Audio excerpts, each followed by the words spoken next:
Nice. And so when the Bible says, like, if you neglect guiding your kids in wisdom, then you're really doing them a disservice. He had the audacity to send me a Christmas card that year. With coal? This They had guy, some coal in there? was a real piece of work, And so we took this Christmas card out, and she kind of recommended, and I took a hammer and put it on a piece of wood and just got physically needed to get this anger out because it was staying in my body. It's my kind of therapist. Yeah. Then we get dysregulated into what's called hyperarousal. That's like fight or flight, right? So if a bear came into this room right now, we would want our physiology to change to either fight the bear or flee from the bear. Right. When that's too overwhelming, the bear's too fast or too strong, then we dip down into what's called a freeze state. So there's research on what they call good enough parenting, which is good news for all of us. Okay. There's a little bit of some variables, but it's about this idea of getting parenting right around 40% of the time. Buckle up. This is What the Hell Do I Know with JB. I am so glad to have you on the show, Megan. We've got Megan Hampton all the way from Houston with Soul Care for Families here today. Nice. Yeah. So Thank excited. you. Welcome. I mean, let's give her applause. Yeah, all right. Thank you, Welcome in guys. the studio. And here we are kicking off season 3. I mean, who would have thunk season 3 for a $10 podcast? Yeah, that's a good luck number, right? 3? And 3's a 3? good luck number? Yeah. I don't know. I didn't think we'd It was get all past right. Is it 3 possible? episodes. 3 episodes? Oh, you little thing. I thought we were just playing around, and it became a real thing. It's so good. But what we don't know is we have, and Megan here is I mean, if you've watched her stuff and you've seen online, we're going to play a clip here in a second. But when you've seen she is blowing up on the interwebs. The On interwebs? Instagram, she is blowing up. We have the new Mel Robbins. Oh, gosh. The new Brene Brown. Wow. Setting the bar a little high. Here she's coming in and No pressure. crushing it. Her Instagram, though, it is. I mean, you're up to almost 40,000 followers or something like that. It's getting up there. I mean, you had reels that are going over a million views. Oh, wow. I mean, it's insane. I want to play a clip. Danielle, you've got a clip I posted up there that we just jump in. Here it is. Take me home. I love that. Can you go back, Danielle, and pull it back on that clip? And I want to see the very end where I want to read this, though, because I love this clip. And this had... Darling, won't you See, she'll take put me it up. home? Just pause it where it's got the full writing. There it is. It says, "What if spanking isn't biblical? And the rod doesn't mean what you think it does." That reel's, I think it's almost 900,000 views. Isn't that crazy? That is insane. I want to make sure that if you like what we're doing, I mean, again, hit the like button, hit the subscribe button. You wouldn't believe that most of you, and I see it because you'll comment and you don't even realize that you haven't subscribed to the show. It is a free way to support what we're doing and the content we're putting out. So make sure that you hit that subscribe button right now. 900,000 views. But Yeah. somehow you've connected with an audience Yeah. that says that's trying to figure out a new way to parent, and you've connected with parents on a new way of thinking. And I mean, I think that if people lean into your Insta page and maybe lean into what you're doing, we might could affect a generation here. Lord willing, that'd be Wouldn't that be crazy? That'd be awesome. I Yeah. mean, what do you mean by that reel, though, when you said spanking? Yeah, so I think that there's so many Christian parents who understandably want to make sure that they're parenting in a way that honors the Lord. And so we go to the scriptures to see, okay, well, what does it look like for me to, quote unquote, parent biblically? Right. And when we read these verses about the rod, we tend to kind of project our cultural experiences onto scripture, which is really common. We all do it. And I think Sure. it's a really understandable misconception. Right. But actually, if you look at the original language Okay. and you look at the original culture, Okay. the idea of a rod in Proverbs, Yeah. because it's wisdom literature, is usually metaphorical. And so it's saying it usually represents wisdom or guidance. And Nice. so when the Bible says, if you neglect guiding your kids in wisdom, then you're really doing them a disservice, which makes sense. It's speaking Yeah. against Amen. permissive Yeah. parenting. That makes a lot of sense. Yeah. You mean my parents used this whole rod thing Yeah. wrong? I mean, is that- Mom, Dad. And it makes sense because when you read it, you're like, rod, yeah, okay, like wooden spoon, or Yeah. like whatever, Don't right? give anybody ideas. Again. Yeah, right. Spoons, yeah. I was like, go pick out the Ping five pong switches. paddles. Go pick out the switches in the backyard. Yes, Oh, man. yeah. And there are a couple verses where it is talking about like an actual practice of using, it was a reed Yeah. back in biblical times, but it wasn't a parenting practice. It was actually a judicial practice Oh, wow. for Okay. older, it was only boys. And Right. so like older adolescents into like maybe even young adults. And if those young men were heading down a really bad path that could lead them to death, and it was a shame and honor culture too. If they were Yeah. going to bring shame into their family, then the entire community would get together and would do this practice with, actually like using a reed Yeah. to, hopefully deter them from the path that they were going on. Right. But it was never this idea of like swatting, young toddlers or young children or adolescents. Where did this idea come into play? I mean, do you think it's been there for the last? I mean, I certainly know that the last several generations that spare the rod, spoil the child. I've heard it my whole life. Yeah. I mean, I know. I know that's mom not in the Bible And my exactly mom that my mom way. would probably recorrect some things. I mean, look, every parent would go back in their, in their playbook and go, yeah, Oh, for I could've- sure. There's Myself five or included. 6 things I do Yeah. differently. I mean, Definitely. maybe a few more. Yeah. But I mean, if you're a young parent today and you've heard that, this may be the first time they've heard. Because that's actually how I found Megan. Is there was, and she had the most grace. So the internet's full of trolls. Online's full of trolls. What? Somebody says something wrong. What are you talking about? Somebody says Anonymous something people? wrong. Right? Somebody says something wrong. Yeah. And then you just kind of blast them, right? Sure. So she was doing. There was a famous podcast group, husband and wife podcast group, where the guy said, "Oh, I'm spanking my kid," and she had just such a sweet cadence on. Kind of a counter to that, where she said, "I hope you don't," and here's kind of why. And because I think you're right, they're a biblical podcast, and they're Yep. saying, "Well, this is what the Bible says to do," and Yeah. and sometimes I think sometimes we don't quite read the scriptures right. Only Yeah. 6% of Christians read the whole Bible. Oh, wow. So it's I didn't know that. Like Bible Yeah. literacy is crazy. So Yeah. what happens is we're cherry picking, Yeah. right? 100%. And we're not putting it in. I love how you explain that. And we're not putting it in context. We're not putting it in the original writing. And I had never heard the rod the way you just said that it's wisdom. Yeah. Yeah. And when you look at it through Y'all that got some lens. explaining to do. I got so many questions. Yeah. It's so good. For real quick, what's your background? Because I'm just a Yeah. straight hillbilly from Indiana. You're Get into that. good. No, please. That's a great question. That's All a right, good question. so Yeah. inform me on the background. Is psychology, sociology? What's your background? Because I'm listening. I'm all ears. Well, you've got some Yeah. biblical background too. I mean, I don't know where you've obviously studied this really well. Thank you. Yeah, my background is I have a Master of Arts in Christian Counseling. And so I'm a licensed professional counselor associate. I'm almost fully licensed, and so then I'll be an LPC. Gotcha. I've been practicing for about 3 years or so. And the cool thing about the program that I was in is that we study the same thing that like licensed counselors study. We study all of the same material, but then we take additional theology classes with all the pastors and the MDivs and all of them and some of the Christian philosophers. It was such an amazing program. It was really well-rounded. And so it was a really beautiful integration of the two, showing that like the Bible backs up good science and good science backs up the Bible.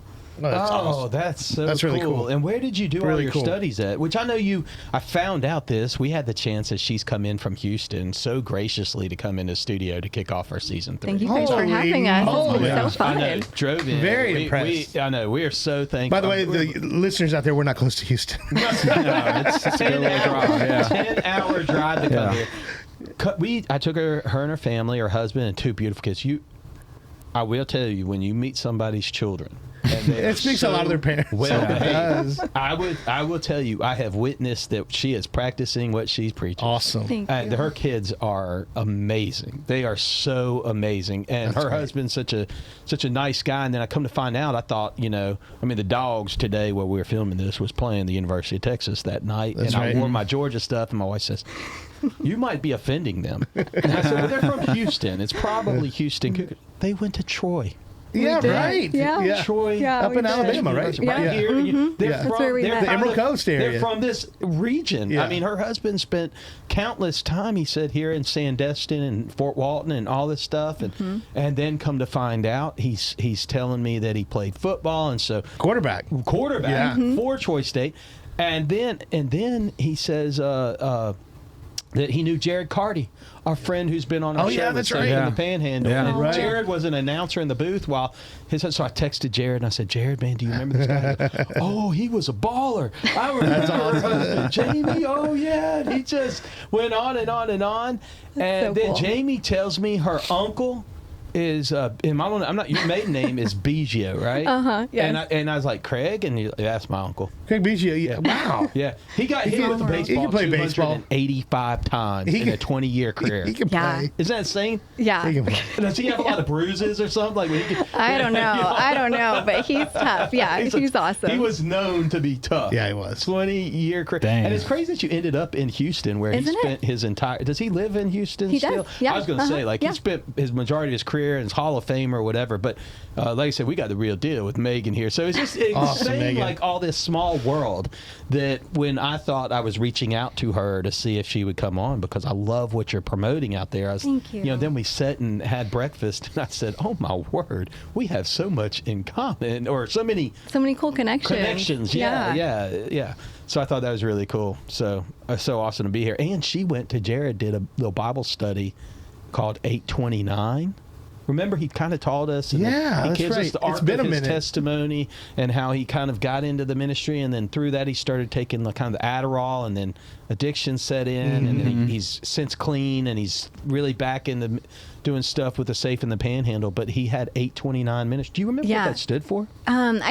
You know what? I don't remember what it stood Okay. for, but I remember it started at 829. Yeah. And me and it my started at it did, 829. yeah. Nice. And me and my girlfriends loved it. It was so cool. It was like a worship thing with like a speaker, and it was really fun. Yeah, he We told loved me to it. We tell got a you lot of also it. he did on some mission trips, like with the campus outreach folks to. Oh, cool. Like, I don't remember where. I think he might have gone with Jamie on a trip or something. Oh, one time. maybe. Yeah. So Yeah. he kept texting me nonstop about, "Oh yeah, and we know these people and this people." I was like, "All right, I'm not sending her all this free." Yeah. We're gonna 6 degrees of stop. separation. We're gonna stop. So I got to tell you about my friends over at True North Pest Control. True North Pest Control, they take care of all them critters. You got palmetto bugs, they take care of them. You got ants, they got you. You got bugs, little flying around, they'll spray for them. They clean out all the cobwebs. They're all over Central Florida, here in the Emerald Coast, and then the whole state of Georgia. Check them out, TrueNorthPestControl.com. They are your pest control superheroes. But it's so good. Now is the time I like to play What the Hell Do I Know with Megan Hampton. It's going to be boy. seven questions, rapid succession, no gotcha questions. Okay. Answer you can pass if you need to. We're going to put a clock on.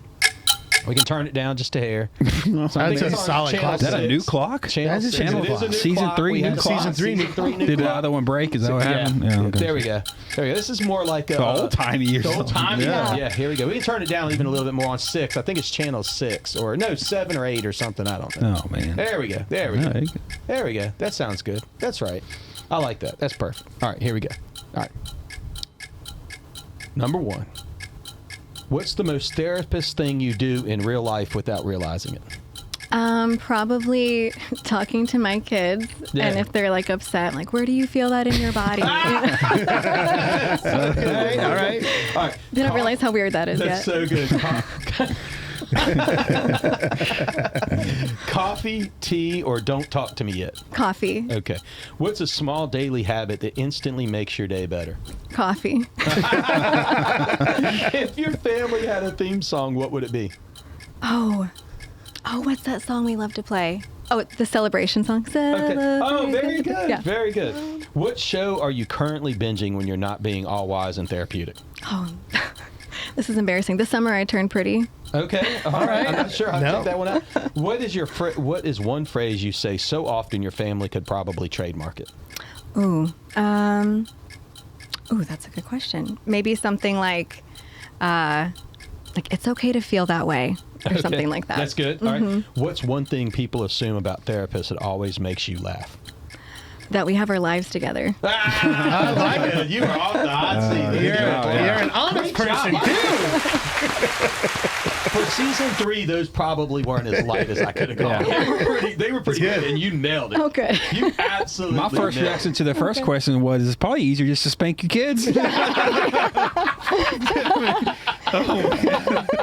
we go, James. I'm sorry. Here we go. You're good. You're good. I'm sorry. I used to get to pick my switches out, so, you know. Yeah. I Go to the remember tree and doing pick out that. the switch you want me to beat you with. Yeah, that was a common one. Yeah. Yeah, Megan, I'm going to switch gears a little bit from the counseling because I do want to talk a little bit about, I mean, your Instagram page, and you've kind of become an influencer in a space. Yeah.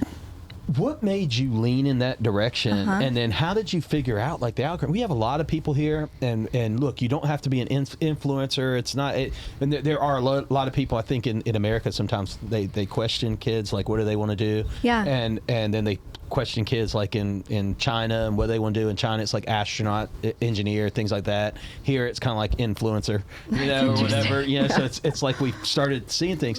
However, it is a currency to advertise. It is a currency to build your brand. And if you have a brand like yours, where you're treating patients and you're trying to help people and you're trying to help families, there's a way to get your name out and your voice out and what you're doing out. Definitely. Same if you were a hairstylist, or if you were, maybe had an air conditioning company, HVAC. You can use these tools to your advantage. So I don't tell people to, like, influencers should be kind of like a tool in your belt, not the whole thing, right? Yeah, definitely. But what made you decide to lean into it? Was just seeing what was happening, and how did you know, like, oh wow, that's the formula? Yeah, I think starting out, whenever I was actually back in grad school, I took a childhood development class. And whenever I was learning all of this stuff about, like, how the brain grows and how to help our kids whenever they're struggling, and what discipline works, what doesn't work, and attachment, all that kind of stuff, I remember just being shocked, because I was like, this is nothing like I've read in any of the mom's Bible studies that I've been a part of. Right. This is very, very different. What? And I remember being like, this is so unfair that, like, I had to go get a graduate degree to learn this stuff. And there's things I would have done differently early on if I had known this. And, like, think of all the parents out there who are obviously not going to get their degree in something like Christian counseling. And so I was like, I just want to make this information as available to as many people as possible, as affordably as possible. And I really just viewed it as a ministry. Right. And so that was my primary motivation in getting everything out there. And then I think in figuring out what was working well, I went on a retreat with my church, with this group called True Works. It's like a praxis group, and they were just really encouraging, and I felt kind of led to speak specifically to some of the, like, Christian parenting myths. And I hadn't done that for about a year to a year and a half because I was worried that I was going to offend people, and that's the last thing I want to do. Yeah. Like, social media is such a toxic space. I don't want to contribute to that in any way. And so, but I was like, maybe there's a way that I could do this graciously, or a way that I could use humor, or a way that I could, like, show people that I'm human and I'm in this journey with them. And so I just tried to utilize that, and I just tried to keep showing up, and it's been working. I've seen That's it. so cool. But you had a formula. I mean, you had to get, because you 6-second videos, 10-second videos. I always think I'm constantly trying to, like, figure it out myself and trying to promote what we do. But you found a formula that just hits and lands. Did you figure, like, 6 seconds, this word, and you touched on a rhythm in that parenting world of discipline, or was it the anxiousness in kids, or fear, or Yeah, I try to keep it under 10 seconds. Okay. For a lot of the reels, I'll ask a question because I really just want to get people thinking. I don't have life figured out. Like, all I know is what the research shows us about parenting and childhood development. And then, I know a little bit about, what the scriptures also say about parenting and about relationships and how to love our neighbor well. And so, all I try to do is ask questions and get people to, get curious and just question what they've heard before. And if we don't land in the same place, like, I'm cool with that. I just want people to think critically. And then I'll usually put a pretty long caption where I try to offer free education through that. Yeah, I've noticed that because I saw the other day you had type in freedom or type in something like that, and you will send them a packet. Is this something that you've developed? Some of it is maybe something other people. What are you sending? What are you sending? If I ask for some information from you, what do I get? So I pull from different researchers and authors, but basically I have a couple different PDFs that I have tried to price as affordably as possible because I want young families to be able to afford it. When you're a young family, there's not a lot of extra cash floating around usually, and so they're priced anywhere from I have a monthly subscription where I do a teaching every week, and it's $6.99. Okay. $6.99 a month. Wait, $6.99 a month? Yes. Good. Yeah. And you get once a week. You get a teaching. Nice. Yes, and so pretty good. Yeah, It's and cheaper than Apple TV. Right? That's what I'm like. It's cheaper than a pumpkin spice latte, and you get to have parenting support. And then I try to be more engaged on that space. It's on Substack, and that way, if people have specific questions, I can talk to them about it. Oh wow. And then I have some PDFs, one about regulating our nervous system, because that's what really is, I think, the hardest part about parenting is staying calm. And so about regulating our nervous system, and then co-regulating with our kids. So, and those are priced anywhere between $7 and $10 or something like that. A month or just one time? One time, and you get this information. Yeah. And then if they have questions, you're saying there's a way that they can message back with you. I mean, do you do teletherapy as well, where somebody could say, "Hey, my wife and I have questions. We need to talk to somebody." Yes, for anyone in Texas. In Texas. Yeah, as of right now, there's a board that makes decisions about that, and that might be changing in the future. But for right now, license it's just a state thing. Okay, that makes sense. But then the system. But you said Substack, they can ask questions, but is it about? Is it more about the material you send? Yes. So, okay. Yep. All right. I can't give any therapeutic advice online, but I can talk about my experiences. I can talk about the material that I'm teaching. That's very interesting. So you still get a little bit. Yeah. Yeah. Exactly. You know what's crazy is, and this is something I want to say out there to parents and young parents, if you're listening to this, and of course, I think if you're listening to a podcast, or if you're listening, whether it's there's a $10 podcast here, and by the way, we really appreciate the fact that you tune into us. But if you're a parent out there and you are questioning what you're doing and you want to get better, or you want to make sure you're doing it right, I'll go ahead and tell you, you should give yourself a pat on the back. Yes. Yeah. You're not going to figure it out. The fact that you're questioning and saying, I want to get it right, and I want to lean in, and I want to do better, and I want to improve, that you are way out of the game. Yeah. Definitely. And I have a feeling it's probably more common on their first child, right? When they get 2 or 3 deep, they think they got it figured out, and you still don't have it figured out. You're like, oh, I got it figured out. Nah, you probably don't, The third one, it was like knives, It's I know. It's so gets over all the. It's all the easy stuff. Yeah. We're like, we don't wait up. The youngest, it's funny with the youngest. The oldest got Pampers. The youngest got Loves. Yeah, that's right. I know. I was telling the kids, I said, I've got this Megan Hampton coming on, and she's talking about families and better ways parents. I was like, but it's too late for you. Heck yeah. So it's but I do want to just give that, because it is so tough. But I love the fact that you're saying that ability to have a tool, and have something that you've deciphered, because I remember when we were younger, Danielle and I we did parenting classes at the church. Yeah. And we did different things. And, Yeah. And I'm glad we did. I think we learned to speak differently to our kids. That's awesome. I think it was great. Yeah. But I love that you've actually kind of filtered through some of the junk science that's stuck around, and they can that co-regulation. When you say the words co-regulate, what do you mean when you say that? Yeah, so our brains have what's called mirror neurons in them. And so if our child is standing in front of us, or even another adult, right? Like we can see this in marriage or with friendship or whatever. If our child is dysregulated, which just means that they flipped their lid, they're having some sort of tantrum, or they're really upset about something, subconsciously, it's not something that they're doing on purpose or that they're trying to do. Their mirror neurons pick up on our mirror neurons in our brain. So like their nervous system state picks up on the state of our nervous system without us saying a word. What? Yeah, it's really crazy. And so if we can learn to regulate ourselves and bring ourselves down from this like, you know, frenzied state when parenting gets really tough and down into a place where like we might not be calm 100% of the time, but we at least feel in control of ourselves and in control of our emotions, then our kids pick up on that peace and that safety. And it's kind of a form of like them borrowing our nervous system. Wow. What I'm hearing cool. you say is that if my kids are more high stress, it's because they picked it up from me. Sometimes. Is that like these habits, like where, you know, if I'm slow to forgive or quick to anger or whatever it is, they can see that and mimic that behavior just even without me saying anything. Yes, they're definitely influenced by it. Now, sometimes, depending on like our genetics, our kids can be born with more anxious temperaments than other kids. There is that part of it too. And so I've met like the most amazing parents whose kids like really struggle with anxiety, right? And so I don't want like a parent to listen to this and hear like, oh, my kid's anxious, it's 100% my fault, right?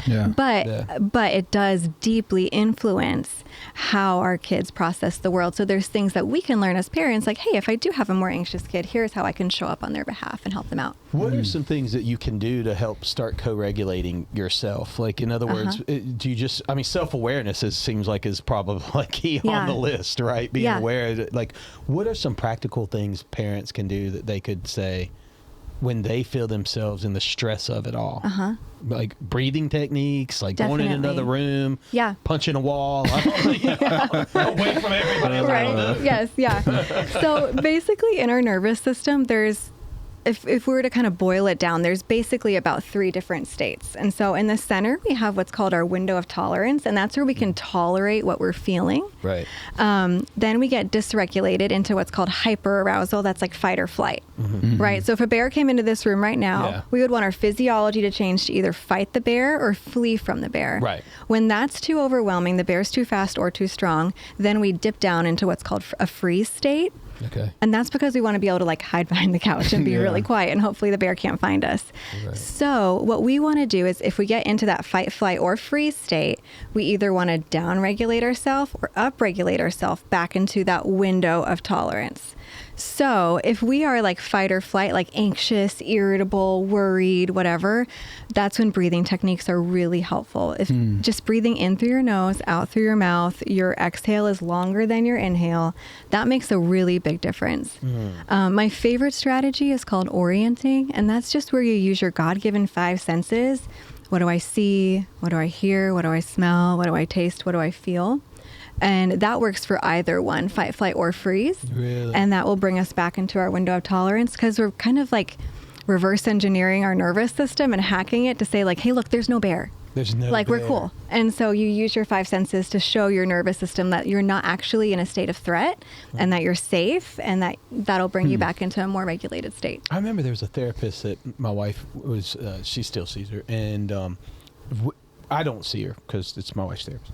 But she knows all about me, though. She knows all about me. She knows more about you than you do. This lady could diagnose probably She getting paid good, She could dude. diagnose me.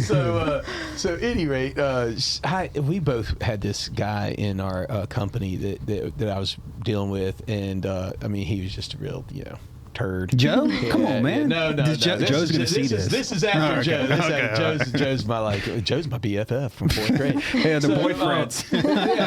We're boys. They're boys. They're boyfriends, So at any rate, oh, man. we've gone off the track. This is what we do. ADD. This is what we do. So Just breathe, bro. Megan can diagnose us right now. She already knows you guys need a lot of work. She's trying to decide on me. I see some cameras. I hear Jason. I feel a microphone. Ground yourself. Ground to ground. Touch the wall. So this therapist said, because we just had so much anger built up, with this guy, and so frustrated with him, and we're carrying this anger around. She recommended to take like like he had sent it. He had the audacity to send me a Christmas card that year. You know? Audacity. With coal? This They had guy, some coal in there? was a real piece of work, you know. And so we took this Christmas card out, and she kind of recommended, you know. And I took a hammer and put it on a piece of wood, and just got like physically needed to get this anger out because it was staying in my body. It's my kind of therapist. Hammers. So sometimes that's okay, right? And sometimes you need to get it just because it. What I didn't realize is what Danielle was telling me. She came home to tell me, like, look, she kind of told me to try this, and I think I might should too. And I was like, yeah, it might be. I didn't realize it was building up in my shoulders. All this stuff was in my body. What did you do to this card? I bet this poor card It was beat up. back to dust. I felt better. Poor card. I felt better. Yeah, I bet. Yeah, our emotions are.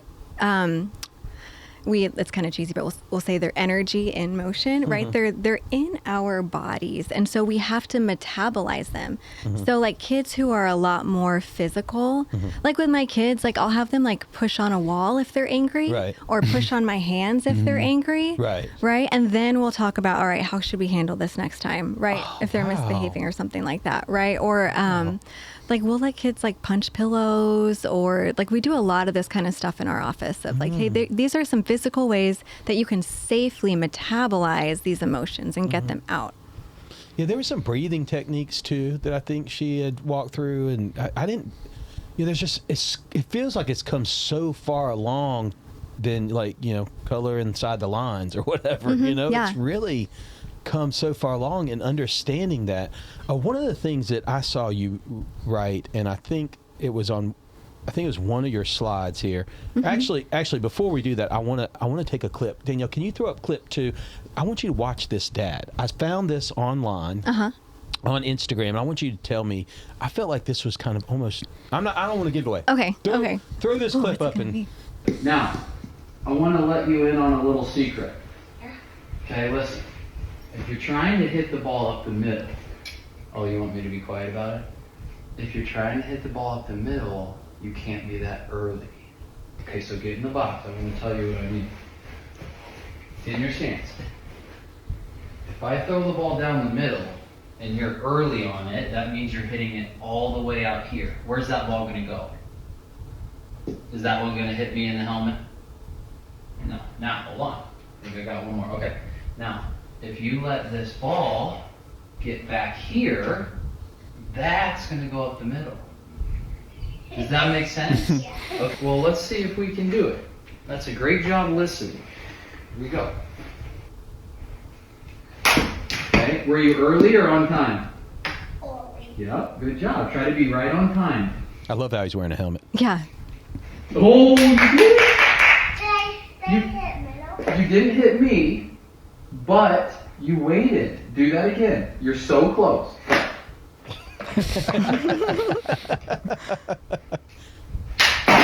Oh, wow. That's beautiful, bud. That's Oppo. Get ready.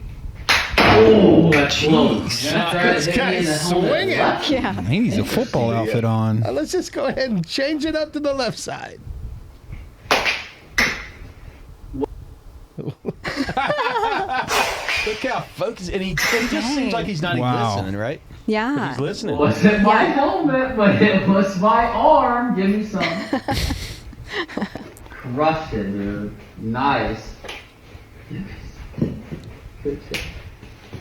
I think that had like That's cute. 7 million views or Oh, something. wow. That's so Yeah, cute. kids like That's so 3 or When something. I saw that, That's impressive. That's impressive, I kind yeah. of thought, I think the algorithm was sending me because I was watching Megan's stuff. So it was sending me other Yeah. parenting things. I thought, what a great way in talking to how the patience he showed him. Yeah. How he explained things. I mean, Yes. what would you say about that video? What if phenomenal. you score that dad 1 to 10? 10 out of 10. 10 out of 10. 10 out of 10. Wasn't that good? Yeah, that was My great. dad would Yeah, say, that was why are me, you no. not hitting the effing ball? I don't know. Well, you're early on it. He looked Okay. like he wasn't even paying attention. Right? Yeah. But the kid was paying attention. Yeah. Yeah. They're listening more than you think they are, right? Yes. So their prefrontal cortex is still coming online, which is the part of the brain that's like located at the very, very front.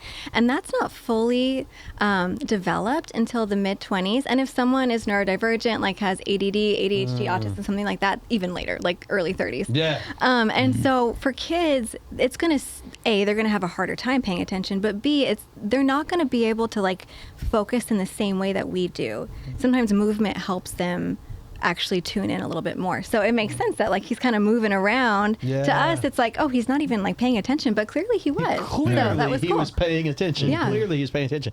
I think that's something that we misjudge sometimes with our children. Is it that I've done that too, is like, look at me when I'm talking to you. Yeah. There's moments in time that there's professionalism that needs to be met. For sure. But sometimes it's a kid being a kid. I told you I have some dear friends of ours. I love them to death, so I'm not going to name their names. But when I heard them say this, I hadn't heard it, and they were associated with our children when they were younger, and I love them. By the way, if y'all listen to this, they're going to know who you are. You're going to know who you are. I want you to know that I love you. I want you to know that I respect your family. I want you to know that I respect your children. I think their children as adults are incredible children. They have adult children. But they would say slow obedience is no obedience. When I first heard it, I was like, chill. Chill. I've heard that first time obedience, like, kids in the middle of the street, get out of the road. There's our car coming. Slow obedience was no obedience, but you would counter that, right? I would. Yeah. Only because, again, with that whole prefrontal cortex aspect of the brain development. And so I think that there are a lot of times that it is unrealistic to expect kids to obey the first time. Obviously, if they're in the middle of the road, we want them to. And so that's when I think it's appropriate for us to raise our voice, right? Right. You're trying to keep them alive. Yes, exactly. Not a correction issue, living issue. Yes, exactly. Yes. And so that's when I think it's appropriate for us. God made it so that when we raise our voice, people are like, whoo. Right? And so we kind of want to go into like a hyper aroused state if we're about to get hit by a car because we want to get out of the road, right? But if we're just like, at home and... I need you to sweep up this mess. Exactly. Yeah. Yes. There's so many reasons why kids aren't, or at least they're going to have a hard time to tune in the first time. And so depending on a kid's temperament, on the development of their prefrontal cortex, do they have an ADD or ADHD diagnosis, even like gender, there's boys just tend to be a little bit more energetic, right? It just kind of depends. And so us having grace for our kids and recognizing that it's not personal. They're not intentionally trying to disrespect us. Yeah. They're actually biologically hardwired to want to make us happy. Yeah. So if our kids aren't doing the things that we're asking them to do, then that's just actually really helpful information that we can begin asking questions and getting curious about, like, I wonder why they're having a hard time with this. Is this a reflection of where they're at in their, the development of their brain? Is this an environmental issue? Is there, something else going on? Maybe there's a relational rupture that I was unaware of. What is going on here that is making it difficult for them to pay attention or to listen to the things that I'm asking them to do? And so if we take it personally, that's a lot of pressure on us.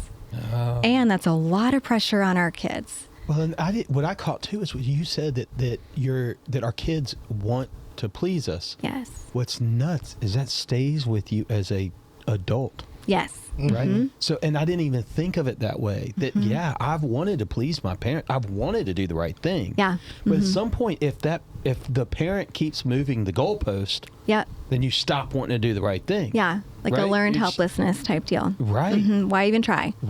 So if you're in a situation where you have this kind of slow obedience, would you recommend a parent to like, sit down and ask some of these questions, like, hey, like, what is it? What do you? What can we do to get this to happen faster? Is there something I'm missing? Is it? Yeah. Like Sophia sometimes doesn't clean up the cat litter box, and yes. Or unload the dishwasher when you've done it 1,000 times and just won't do it. I just not going to do. This is more of an 18-year-old problem than an 8-year-old problem. It's probably too far. It's been going on since they're 8 years old. So like, how do we come to this resolution? we've tried so many different ways. Yeah. What would you recommend having a conversation? What would you say to parents that's having some of that? I think it depends on the age, right? I think there would be different approaches for different ages. Like for, my kids are a little bit younger. But one thing that I've noticed is they get really tuned into what they're doing. And so assuming the best about them, and instead like going over to them, placing my hand on their arm, saying, hey, look at my eyes, please. Right. And then they look at my eyes. This is what I need you to do. Yeah. Right. And then if they're not doing it, then, like one strategy for kids with ADHD can be, it's called body doubling. And so if like a kid's struggling to clean their room, sometimes like we'll encourage parents of like, hey, the first couple times, like don't clean their room. Just go in there and hang out with them while they do it. Just go hang out with them, because when you have ADHD, for whatever reason, body doubling really helps. Oh, wow. And so very interesting. Yeah, and so that would be like one thing for like that's a nugget. An older kid, you might actually sit down and explain, hey, you're part of the family. Yep. You're living here rent free. Yeah. We need you to be a part of the family too. Yeah, and then you can everybody's pitching in. Yeah, maybe give them a time frame of like, hey, in the next 30 minutes, I need you to unload the dishwasher. Interesting. Right? And then if you don't unload the dishwasher, then, we can't go out until you load the dishwasher. Doesn't have to be like sharp German time. Yeah. Yeah. But different things work for different families. That's why what's so hard about what I try to share online is that like that might not work for whatever family it is. And so I think that I never want to give I want to give advice that helps people, but I also want to honor the fact that every family, every child, every parent is different. And that one thing that might work for one parent doesn't work for the other parent, which is why I have an issue with like biblical parenting, because it doesn't leave a lot of room for the diversity of the body of Christ, that like certain practices aren't going to work for every family. I love that you just said that, because we're all different. That's and so every right. family's different. Yeah. And every family's schedule is different. Yes. Yeah. I mean, you have some parents that work for themselves. You have some parents that have a very time schedule. They get up early. You have parents that are parenting all by themselves. You have parents that are crossing paths at different times. And so that seems to be parenting by themselves in a sense. Yeah. I mean, if you've got a parent is trying to co-parent, look, we're all co-parenting to a degree, but you're crossing paths and you feel like you're like the one-on-one sort of thing, especially in a broken. How do you get I assume, number one, you need both parents to try to be on the same page, even if you're not together. Right. But how do you get there? Are you talking about if a couple's still married, or if they're like separated or divorced? I would say separated. Yeah. Or divorced. Yeah, I think co-parenting counseling is awesome. Co-parenting, what is that?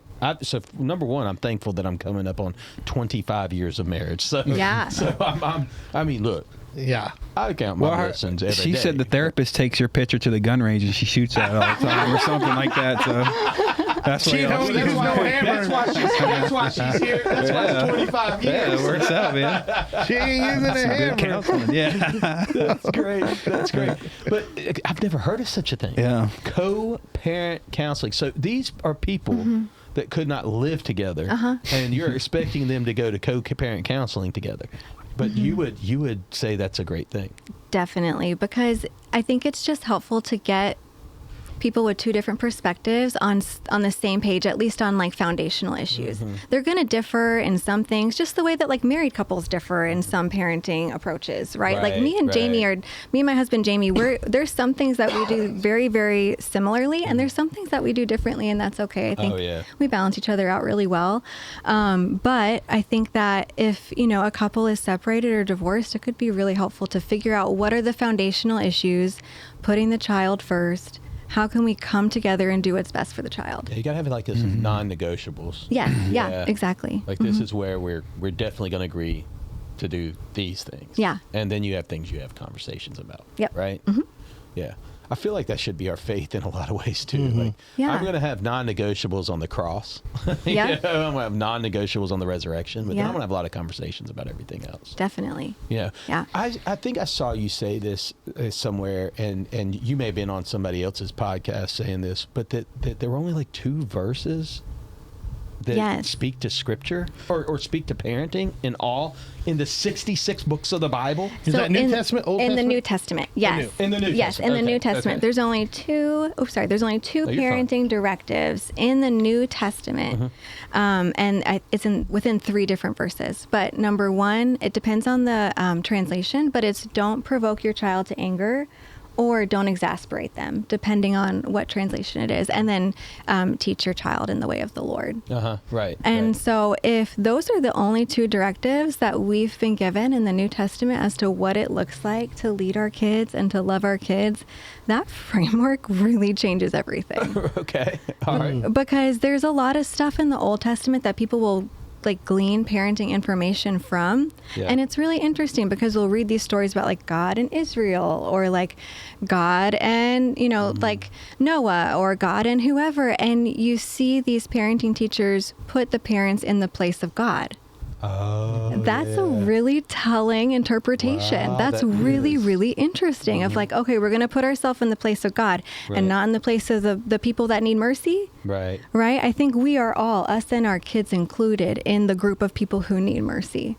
Yeah. Right? So right. And so I got that information from Marissa Burt and Kelsey McGinnis. They have a wonderful book called The Myth of Good Christian Parenting, where they kind of dissect some of this in more detail. My word. But yeah, I just thought that was really interesting. So when we look at the New Testament, there's 2 clear directives. Okay, that's what we can focus on. Well, and God was kind of smiting folk back in the Old Testament. Right. Man, I like this dispensation a little better. I really enjoyed, Right? I really enjoyed that Grace Jesus, one? that Jesus of Nazareth really led a different, like helped me understand the love of God.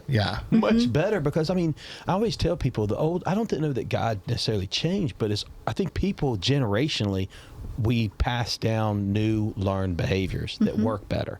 And so then when you go thousands and thousands and thousands and thousands of years, generation after generation after generation, we don't crucify people anymore. You know, we don't. There are places that are still having atrocities done to them in cultures that, you know, have not evolved the same way.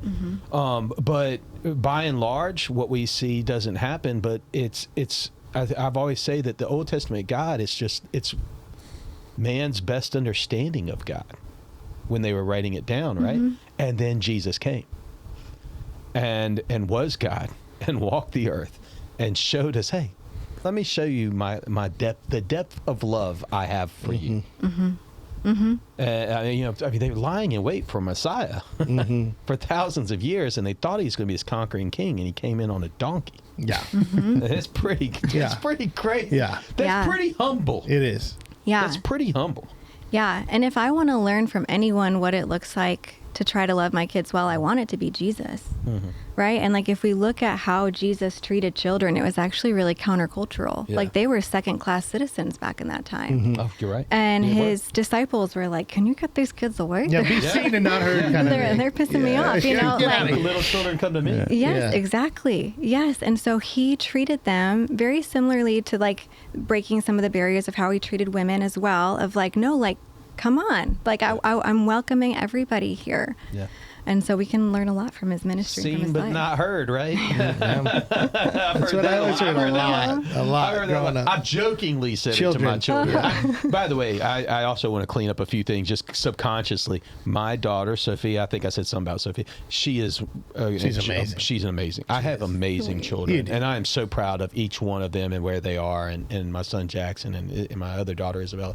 They are crushing life. I'm so behind them, so supportive of them, and you know, I was blessed to have great kids, so I'm excited about what they're doing in life, and they were all a pleasure to have in my life and continue to be in my life. So awesome. So I was kind of doing a little quick example, but I wanted to clean that up because occasionally they'll listen in, and I want so going like, what? What's that doing? Put the brakes down. So, yeah, that's a unique perspective there with the mercy thing. I think I heard somebody say the other day, and I thought this was just such a beautiful example. And it was a pastor online that he said he never will forget his dad teaching him the difference between justice, mercy, and grace. And he tells the story about growing up. He his dad told him this, don't ever do this one thing, whatever it was, right? And but he ended up doing the one thing, and not only did he do the one thing he shouldn't have done, he got his brother and sister to do the thing with him. And, the mother kind of looks at him, catches him, and says the thing that no kid wants to hear is, wait until your dad gets home. Wait till your dad comes. Wait till your dad gets home, right? Oh, yeah. Always the heavy. Yeah. Yeah. And so the dad gets home, and he talks to them he told them that they shouldn't have done this, and that justice would be what they deserve because they did something wrong, and there's consequences to it, and that they needed to receive justice. And he said, that's justice. And he said, there's something called mercy, and it's that you get in what, I can say, no, you're going to get mercy, and you don't deserve it. Or you deserve it, but I'm going to give you mercy and not give you the consequence. And so, and I could just let you off and give you mercy to this. And he said in his mind, he's thinking, oh, please, God, justice and mercy. But I'm not going to do either of those two. You're going to get in the car. And he's like, he's going to kill me. He's literally going to kill me. And he takes them all down and shows up at an ice cream place. And he says, this is grace. You're getting what you don't deserve. You don't deserve this for your actions. You're getting something extra. You're getting abundance. And he's like, I never understood what that was. And that was, I thought that was such a clear picture of what God gives us. Because we deserve justice. Mercy would be saying you don't deserve, but here grace is what you're going to get. You're going to get this abundant love from me. And I thought it was such a clear picture. That's beautiful. Cool. Yeah. That's cool. Yeah. So it sounds like he had a dad that was practicing some different. Yeah, I never got ice cream. Because I never got ice cream for doing wrong. No. Yeah, I remember that. I'd be petrified. Like, you'd hear the front door open, like, oh, crap, he's here. Yeah. Oh, it's my stepdad normally. Oh, but, your stepdad. Yeah. Yeah, that can be tough when you have those relationships. Yeah. It's so tough. Yeah. It stinks for dads because you always look bad. You're like, oh, here comes dad. He's gonna unleash. Yeah, it's not fair for him though, right? Yes. The mom's passing it off to him to do it, and like, like I'm the Punisher. That's all I'm good now for. They don't like me. They're not gonna like me ever. So, well, Megan, in that scenario where that you and he may be telling a story, how when us storytellers we adapt stories to fit the mood sometimes and to make a point. But it is very common of that wait for dad. I mean, how do you feel that works? Does that work well, or what's the new thinking, or is that still the stuff? I mean, would you tell moms to step into that zone a little more, or? Yeah, I mean, I would say that like when our kids are like disobeying or misbehaving or whatever word we want to use, that to me it's a sign of like missing skills. So. When I don't know a lot about construction, but from what I've been told, when people build buildings, there's like this idea of scaffolding on the outside, right? And that kind of helps support the building or hold up the construction workers while they're building it. Sure. And then as the building gets more sturdy, you remove the scaffolding.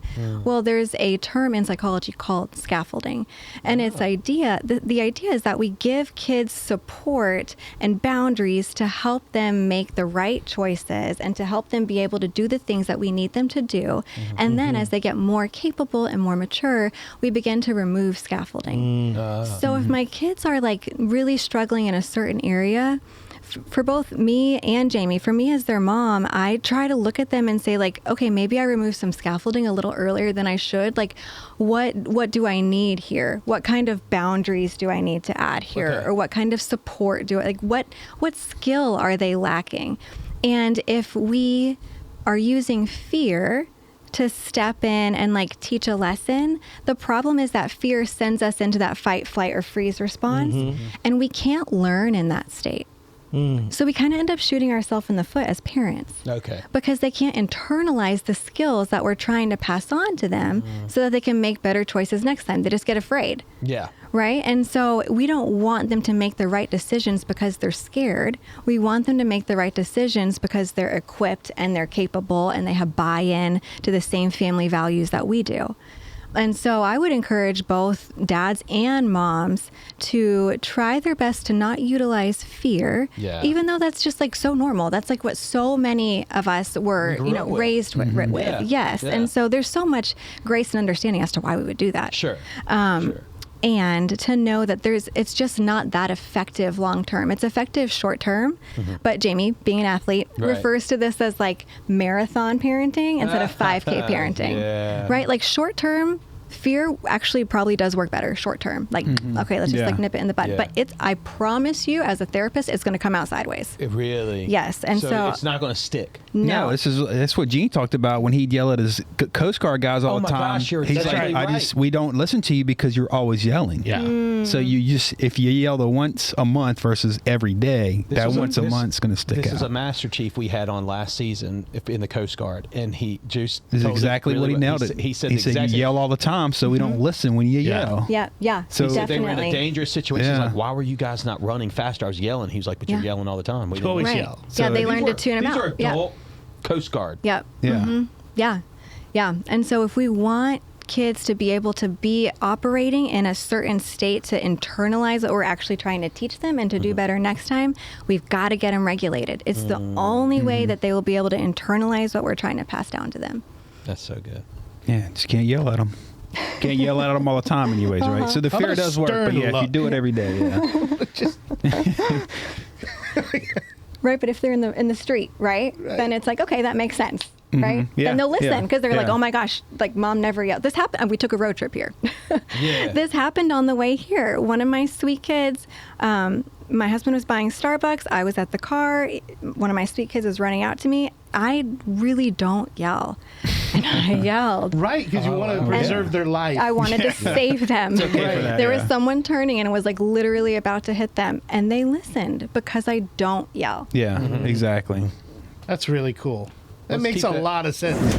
Make sure you support my boys here at floors.com. We're in their studio right now. That's FLOOR. Z.com, baby. Floors.com. They will take care of all your remodeling and new build needs. Floors.com. Check them out. Tell them the Jabroni sent you. I tell everybody about some of our sponsors from time to time. We love that's our sponsors. always good. Gotta love our sponsors occasionally. But while we were in break, though, Megan, you were telling me, and I think this is such an important part because if halfway through this particular podcast here, I'm sitting there reflecting, going like, I might have let my kids down. So how do you fix it if you've done it wrong? Yeah, lots of therapy sessions for my children. Are in their future. Yeah, but and I say it all the time that I told Megan this yesterday when we went to brunch that I've said on my podcast, I told my kids this, that I'll pay for their first counseling sessions. And I have. And I said I'll show up and apologize for anything that I need to as well. But That's awesome. But one of the things that you said in break was that research says what about parenting? I can't remember. So there's research on what they call good enough parenting, which is good news for all of us. Okay. There's a little bit of like some variables, but it's about this idea of getting parenting right around 40% of the time. Like we don't even have to get it right half That's the like time. an F minus. It's like, Yes. okay, I could do that. Yes. You passed. I'm locked in. Right. So any like Not recovering honor society, but you made it. Yes. So I think it's just great news that we're just trying to attune to our kids as often as we can. We don't need to get it perfect. And honestly, it wouldn't serve them to get it perfect, because if you have this like perfect parent, that's your model as to like what you should look like in your life. I think it's a lot more favorable for kids to be able to see their parents fail and repair well and apologize and say, this is something that I'm working on and I'm so sorry, I'm going to try to do better next time. I think that is so much better for kids to see than like parents just trying to like white knuckle it and keep it together all the time. That's the one thing I will have to give myself. When my son, I had him on our first season, and honestly, it was really beautiful as a father to see how well that he really did listen, and he'd taken in advice, and he even told me on that pod, he goes, Dad, there's sometimes my professors are saying stuff that I'm like, yeah, I've already heard this 1,000 times, and I thought, hey, all right, Professor Dad, and I'm really, it was Danielle. I mean, she's one that really turned out good, but he's it was great to see him listening, and he's so mature, and he graduates. Again, I'm proud of all of them. He graduates.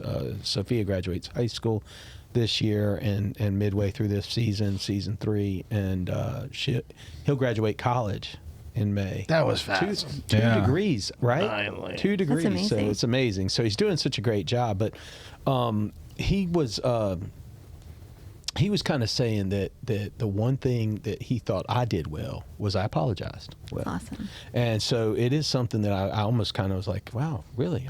I picked up on something, but there was just something that I felt like at the time when I did something wrong, I needed to own it. Yeah. For right? sure. Because I thought growing up there were moments in times where, again, I love my parents and I love my dad, and I know Dad, he'll watch some of my podcasts occasionally. So if he catches this one, look, no hate, but there were times, bro. There are times I knew what you did wasn't right. Yeah. We all do that with our parents. And an apology would have been cool, but sometimes you feel like if I apologize, I admit I'm wrong. You're weak, you don't want to show weakness. That's a lot of guys. That's a lot of guys. Right? Definitely more on fathers, But I actually think it's kind of a superpower. Yeah, for sure. Right? Yeah.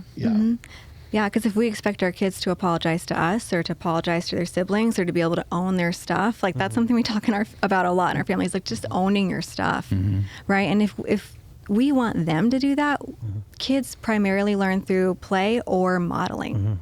So just like watching us. And so it's like, okay, if I hurt your feelings, that matters, and I need to apologize for hurting your feelings, or if I, did something wrong, or whatever it is. Yeah. Well, and you've kind of answered this, but I just want to circle back around a little bit to it. I mean, if so there was a time. I'm circling this back around a little bit because when we had kids. I kid everybody, Danielle was pregnant for a decade, but we had kids like every 2 years, and so it was Jackson, then 2.5 years was Izzy, and then 2 years later was Sophia, and she was kind of surprised. But I mean, once we got out of diapers, we knew we were done, Yeah. And we just didn't want to go back. But I mean, my brother-in-law, for instance, he just had his third child inside of 2 years, and he also did boy, girl, which was kind of weird how that worked out. But there are moments that I know he will be in where he will be thinking that he is drinking from a fire hydrant. You won't have enough diaper bags. You will have left everything wrong. They will have thrown up everywhere. They will be screaming out in public, and everybody's looking at you, and your sweat's going down your back, and you're like, I'm the worst parent in the world. What do you say in those moments? To that parent who's struggling? I think that I would just say that's a very human experience, and everybody has felt that. And if someone says they haven't, you don't really want to be friends with them anyway. Honestly. There's no help to you at that point. Right? Like you want people who are going to show you grace, and you want people who are going to be understanding and empathetic, and there are going to be people around those. Yes, there's going to be people who walk by you at the grocery store who are like, oh, I remember those days. That it was sweet, and that was really hard. I've been there. And then there's going to be the judgmental people, and I would it doesn't Don't matter. sink. Let those people roll off their shoulders. Yeah. They got their own issues. What got them there, right? Yeah. Yeah. Do you get any of that, by the way, with the stuff you do? Does anybody ever clap back? All the time. Does it happen? We get a little bit of trolls occasionally. I'll get things from time to time. Well, that's me, but Is that your other Instagram account? I got like 5 Instagrams. What would you tell people? What do you do when you get those clapbacks? I mean, do you ever respond, or do you just kind of? I mean, I guess it depends on what the situation is. But. Yeah, I used to respond more. I'm a really big fan of like the idea of critical thinking and respectful discourse. I think that there should be a lot of opportunity within the Christian faith to respectfully disagree. Yeah. Well, right. It doesn't seem like that's quite always a space. That's what I've learned. So I've kind of backed away from that a little bit more. And then sometimes people are really unkind, and I just say thank you for the engagement. And I just do you respond to that? Do you say sometimes thank you for the I say thank you for the engagement. Sometimes do you take it down? Do you just say, oh, I don't want that up there? I only take things down if they say stuff about my children, because I really want to protect my children's privacy. But if, for the most part, there are times that I will respond. I'll be like, oh, I have a reel about that, right? Or, whatever it is. But what I recognize is that the people who are going out of their way, I see a lot of stuff online I don't agree with, but it's very rare for me to engage with it. Yeah, you just ignore it. Yeah. Normal people, right. Like a normal person. The normal person ignores it. It moves on. Yes. And so the way that I look at it is that if someone's going out of their way to say something unkind, or because sometimes people say really unkind stuff, or to even just like disagree in a disrespectful way, that is really informative for me as to like what their childhood probably looked like. And so there's a lot of grace, and so I'm just gonna like back off, because that people come by their defenses honestly, and that's really unfortunate. I've talked to some people that have even larger followers, which you'll get there and it won't go away, I'm sure, because your stuff you're putting out is so good. And we're going to flash your Instagram handle up, but it's Soul Care for Families. So at Soul Care for Families.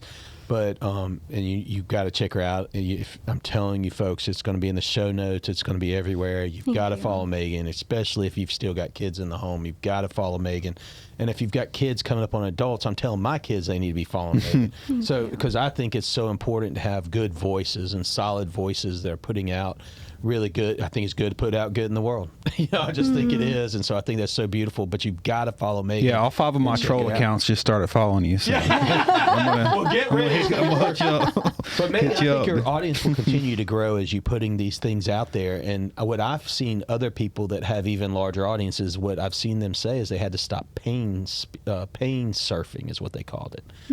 They don't pain surf anymore. When somebody posts something, they almost just have to start letting it go. I mean, it's just I'm not pain surfing anymore. And half of it's probably bots. Yes. Anyway, it's like, what are you doing? Are you just rushing like?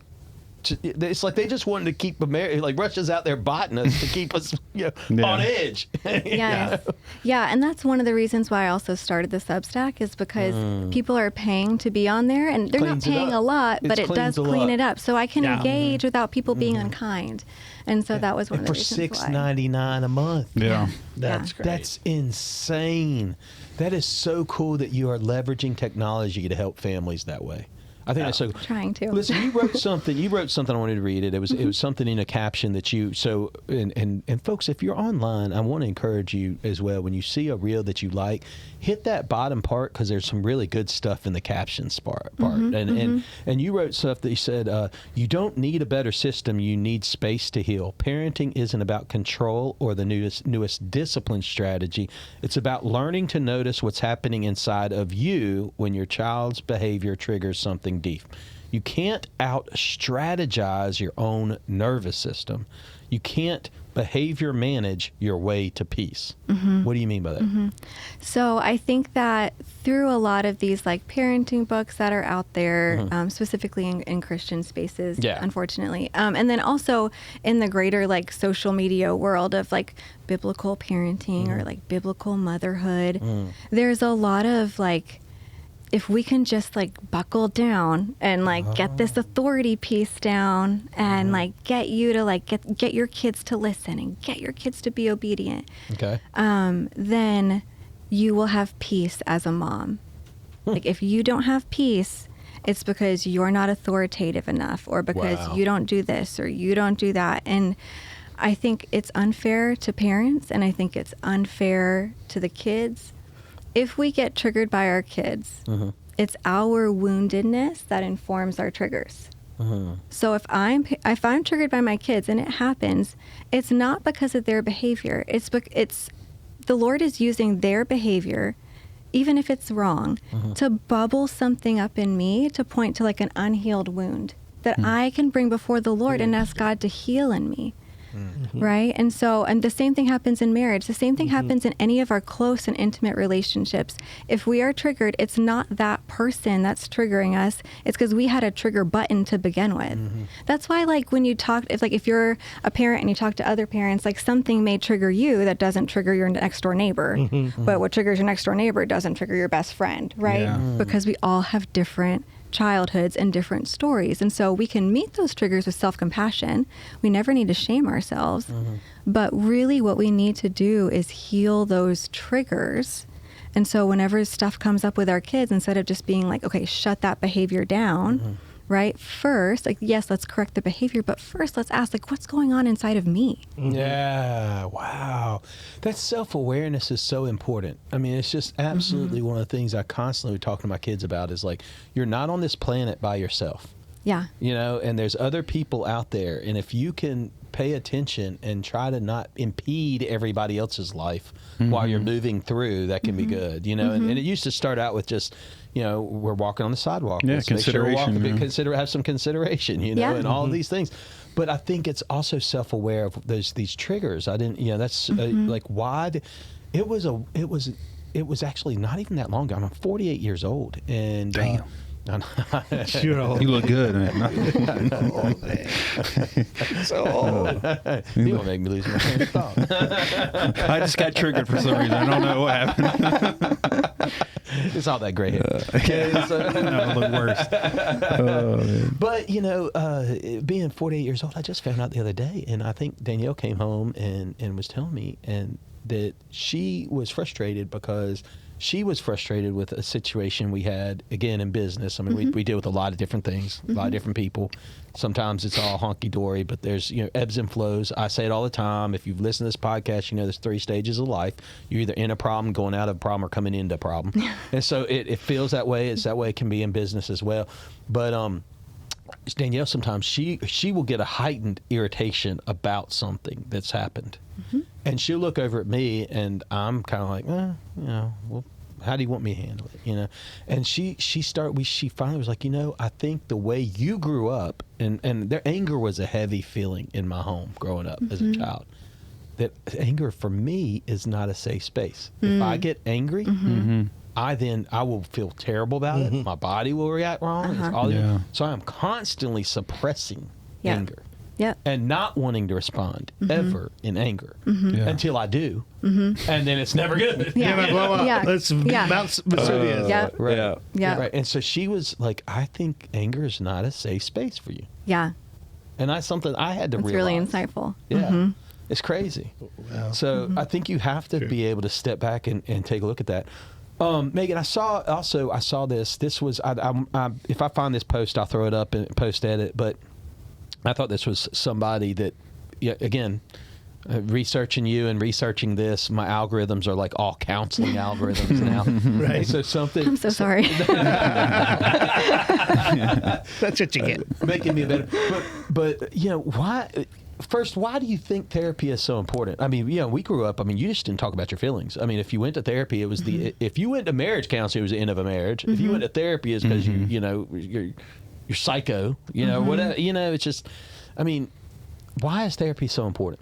I think it's that self-awareness piece that you were talking about. I think no matter what problem anybody's facing, even if they had like an idyllic childhood, I do think that going to therapy helps people gain insight into themselves and why they show up the way they do and whether or not they want to make changes about that, how that plays out in their relationships.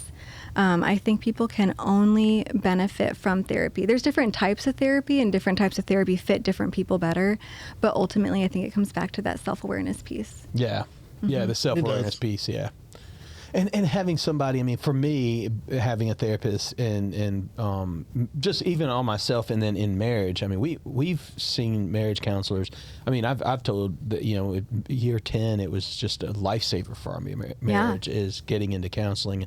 And we continue to do maintenance counseling. And when I marry couples, I tell them, go ahead and book a counseling session inside of 6 months. That's great. Just so that nobody feels like something's gone off the rails. It's you already, just have it set. Yeah, scheduled. And so you just know you're going to go, and you get this kind of maintenance counseling. And then you know, because you're in this bloom, you're in this like this you know, this cloud of bubble of love. Yeah. You know? The Nothing can go honeymoon wrong. stage. Yeah. And then at some point, though, if you don't start getting in counseling, it just that rub, because you live your whole life, young people. You live your whole life all about yourself. Yeah. It's all about yourself. And then you get married, and you got, I need to figure out how do I live with somebody else, and that their life needs to come before mine, you know, and I need to think about them before me. And I mean, I do that, but you've been conditioned to be all about yourself. Right. So it's so hard. And so I think that's where therapy, I think it's worth it. I just wanted to hear it from you. Yeah. But this person posted something online, and it said, it said, I read this today from, it said this. It's a gentle reminder, this is my own notes, the gentle reminder that pastoral counseling is not therapy. That's what she said. A general reminder: pastoral counseling is not therapy. And then in caption said this: sitting with your faith leader can be therapeutic, but it is not therapy. Therapists are trained in the matters of psychology, mental health, trauma care, and family stems. Clearly, all are trained in clergy are trained in matters of faith, spirituality, and religious doctrine. When a mental health issue is seen through a spiritual lens, it is often treated as a sin or moral issue. The result is extremely detrimental, often bringing heavy guilt and shame and even trauma to an individual who is already suffering. I mean, is that what I see you're shaking your head. You would probably say that. I do agree with a lot of it. I do. I think that pastoral counseling can be so helpful for so many different reasons. Like, I did spiritual direction with my pastor for a while, and I really enjoyed it. And it was so impactful for me. Right. And I think if someone's struggling with a mental health issue, I would recommend that they go see a mental health professional. I do think there can be a spiritual component to mental health issues from time to time. But I think we know so much more about how trauma impacts the brain and the body. And that is what therapists can really help people with, that I think that understandably pastors lack. Yeah. And so I think that there is a place for pastoral counseling, and then there's a place for mental health counseling. I've been a part of churches before, and Danielle and I did some like lay counseling. Yeah. That we went through like a course through Liberty University or something like that, and learned how to say, well, so how does it make you feel? But it is, though, just a layperson. It's like just somebody that's really in tune with trying to do the right thing, and maybe they can listen well. But I mean, it can be like, your best friend or whatever. I think your husband were eating brunch said you girls used to come to you all the time in your sorority, and you were trying to figure it out, but you're like, I don't have the tools to do this. I think sometimes that can be lay counseling. Yes. Yeah. My husband and I were in ministry for a couple of years. We worked with college students, and I met these awesome girls who I'm still friends with to this day. But it was through that experience of like engaging in like mentorship relationships that I was like, this is outside of my pay grade. Right. Like I can be their friend and I can point them to Jesus, but like there's some stuff here that I can't really speak to. And like referring them to go get clinical mental health. And so really, counseling. I feel like the encouragement here, what I'm hearing from you is the encouragement really maybe be, if you're a pastor, and I have a lot of pastor friends, and if you're a lay counselor, and I have a lot of lay counselor friends who are listening to this, maybe the encouragement isn't that you can't help. Right. But it's to know when it's outside your bounds. Yes, definitely. And to have a list of like licensed therapists that you say, hey, we've now hit my ceiling. Yes, exactly. Right. Yeah, I don't think that we need to like do away with it completely. I do think it serves so many people, and I think that you're right. It's just good to know when to refer out. Yeah, for sure.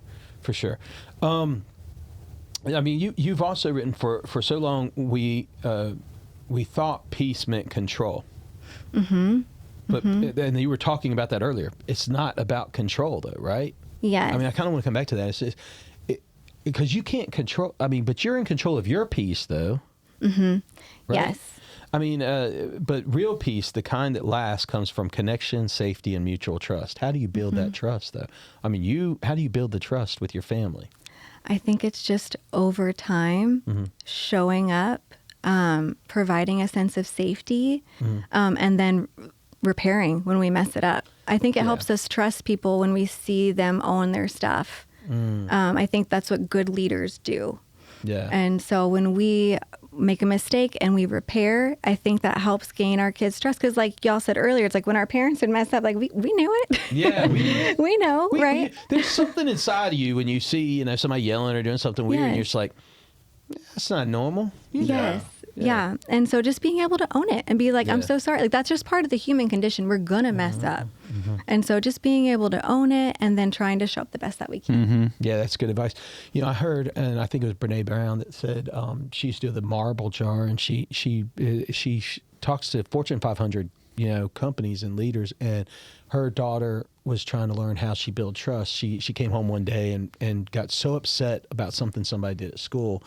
And she said, I'm not going to trust anybody anymore. And of course, she thought her first thing was, that's right, you don't trust anybody but mama, But that's not healthy, right? Yeah. Yeah. And so she said, but trust is earned by doing little things at a time. And so she said, sometimes people can earn trust back. And I can, it goes with what you're saying, is that it can be little things.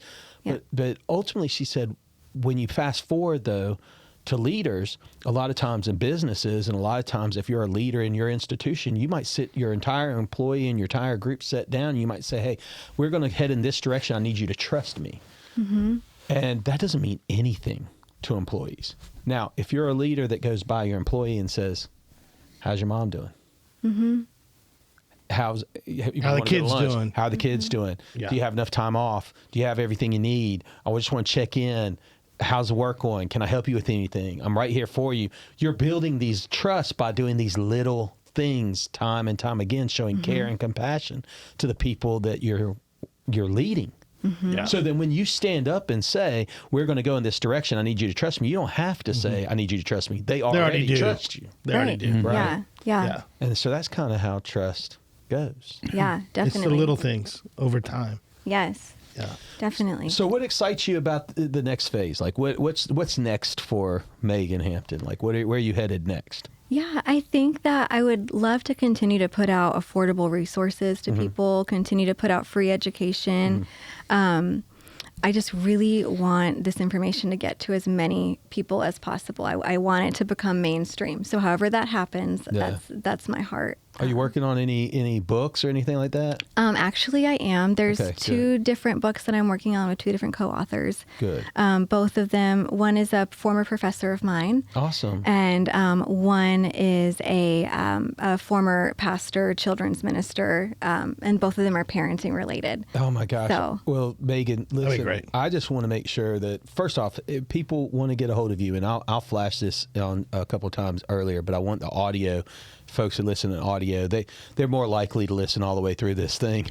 So, but how can they find you aside from Instagram at Soul Care for Families, right? Yep. Aside from that, then there's a website you have too, right? Yes, yeah.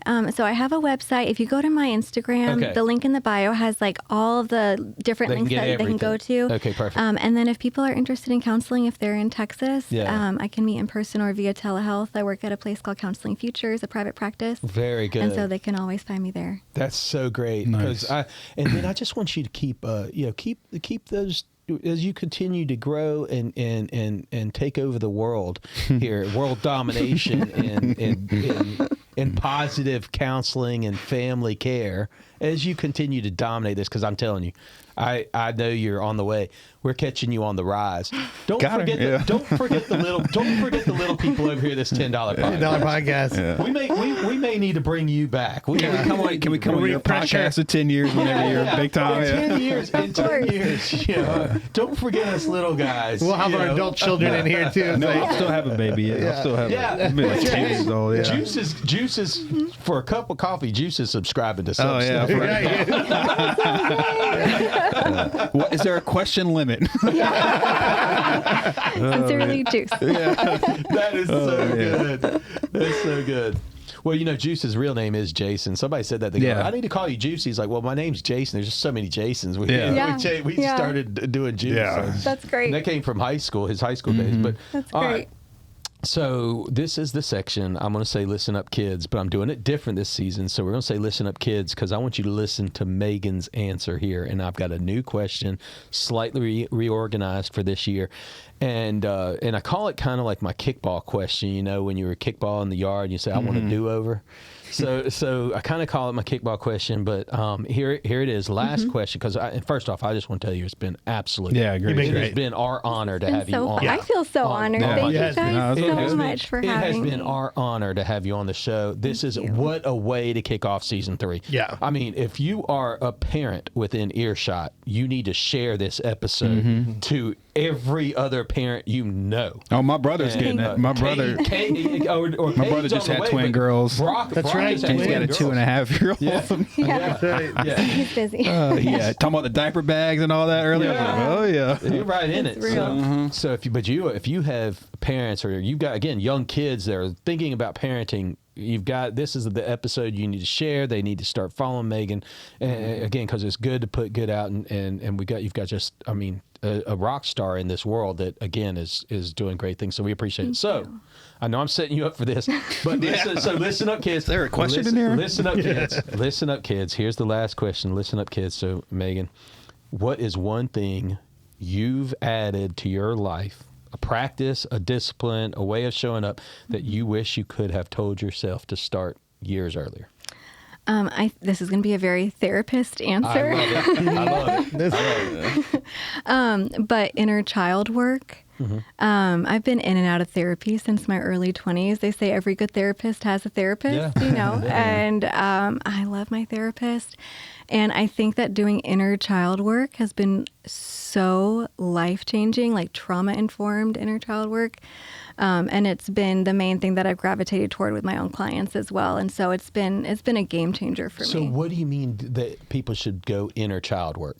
It's this idea. It's kind of what Break it down for the $10 jabroni. Yeah, it's kind of this idea of what we've been talking or hinting at a little bit of, if something is triggering to me, it's probably connected to something in my childhood, right? It stays with us forever. Yes, and so we can look back and say like, oh, it was probably connected to some theme here or some event here, and when we get triggered, we can either act in what's called like our shadow self, which would be like these coping mechanisms that we came up with when we were younger, and they were probably a form of God's grace when we were younger. They served us for a season, but you mentioned Brene Brown. She talks about how like our armor helps us for a while, but it eventually becomes heavier than just facing the problem itself. Right. Right. And when we act out of our defenses, we just wound ourselves, and it becomes this like cycle. Yeah. Versus if we can just interrupt it and act out of our true self. So as a Christian, we can say like our identity in Christ.